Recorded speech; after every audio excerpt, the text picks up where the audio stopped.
Cinema துறையில படக்கதைகளை தாண்டி மக்கள் ஆச்சரியப்படுவது வேறொரு விஷயங்களும் இருக்கிறது தான்.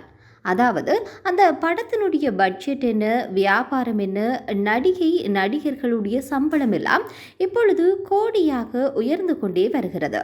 ஒவ்வொரு முறை பெரிய நடிகர்களின் படம் வரும்போதும் இந்த விடயங்களை கேட்டு மக்கள் ஆச்சரியப்பட்டு தான் வருகின்றார்கள்.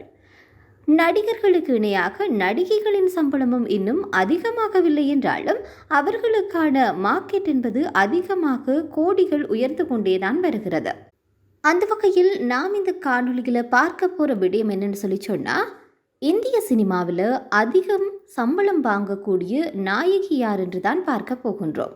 இந்திய சினிமாவை பொறுத்தவரையில் தீபிகா படுகோன் தான் 25 கோடிக்கும் அதிகமாக சம்பளம் பெற்று முதலிடத்தில் இருக்கிறார். அவருக்கு அடுத்தபடியாக கங்கனா, பிரியங்கா சோப்ரா, கத்ரினா கைப், அலியா பட் ஆகியோர் 20 கோடி வரை சம்பளம் வாங்குவதாக தகவலானது வெளியாகி இருக்கிறது.